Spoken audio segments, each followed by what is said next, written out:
رهبر آینده ایران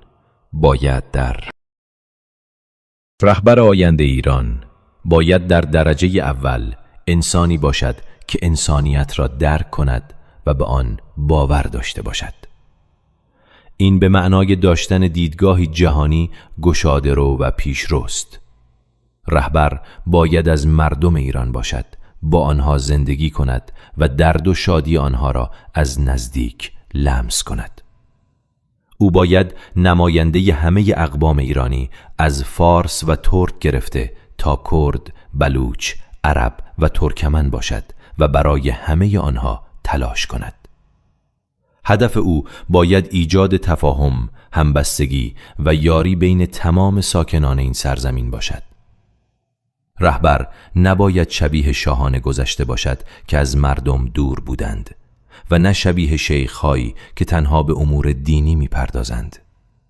او باید دیدگاهی باز و آگاه نسبت به دنیای خارج از ایران داشته باشد. این رهبر باید بتواند با منطق و خرد پیچیدگی‌های دنیای امروز را درک کند.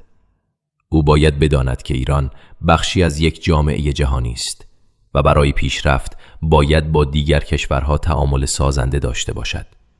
این تعامل به معنای پذیرش بیچون و چرای فرهنگ‌ها و سیاست‌های دیگران نیست، بلکه به معنای درک متقابل، احترام و یافتن راه‌هایی برای همکاری در جهت منافع ملی و جهانی است. رهبر باید بتواند ایران را در عرصه بین المللی به گونه‌ای معرفی کند که هم عزت و استقلال آن حفظ شود و هم زمینه برای رشد و شکوفایی فراهم گردد. در داخل کشور رهبر باید نماد وحدت ملی باشد. او باید بداند که تنوع قومی، زبانی و فرهنگی ایران نقطه قوت آن است، نه ضعف. او باید با درک عمیق از تاریخ و فرهنگ غنی ایران بتواند هویت ملی را تقویت کند و در عین حال حقوق و خواسته های مشروع همه اقوام و گروه ها را به رسمیت بشناسد. این به معنای برابری کامل همه شهروندان در برابر قانون بدون در نظر گرفتن قومیت، مذهب یا عقاید سیاسی است.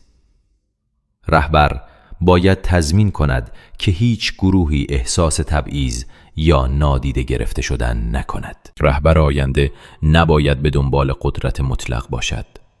او باید در چارچوب قانون اساسی و با احترام به اراده مردم عمل کند. شفافیت، پاسخگویی و مشورت با نخبگان و کارشناسان از اصول کلیدی رهبری او خواهد بود.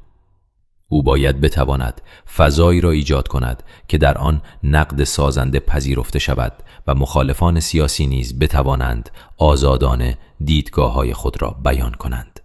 این امر به پویایی جامعه و اصلاح مداوم امور کمک خواهد کرد. یکی از مهمترین وظایف رهبر فراهم کردن زمینه برای رفاه و پیشرفت اقتصادی مردم است.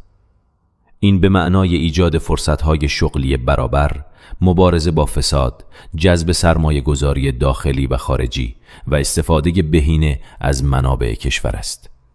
رهبر باید به گونه‌ای برنامه ریزی کند که نسل‌های آینده نیز از منابع کشور بهره مند شوند و ایران به کشوری توسعه یافته و مستقل تبدیل شود. در زمینه فرهنگی و اجتماعی، رهبر باید از آزادی‌های اساسی مردم حمایت کند. این شامل آزادی بیان، آزادی مطبوعات، آزادی اجتماعات و آزادی عقیده است. او باید به گونه‌ای عمل کند که جامعه‌ای پویا، خلاق و متکثر شکل بگیرد. احترام به حقوق زنان، جوانان و اقلیت‌ها بخشی جدایی ناپذیر از روی کرده او خواهد بود. رهبر باید با تکیه بر خرد جمعی و با الهام از بهترین الگوهای انسانی و اخلاقی ایران را به سوی آینده‌ای روشن هدایت کند. او باید بتواند اعتماد مردم را جلب کند و با همبستگی ملی چالش‌های پیش رو را پشت سر بگذارد.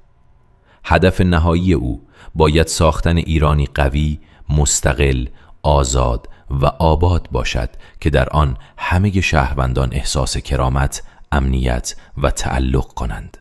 این رهبر نه شاهی مستبد خواهد بود و نه شیخی متحجر، بلکه راهنمای خردمند و دلسوز برای ایران.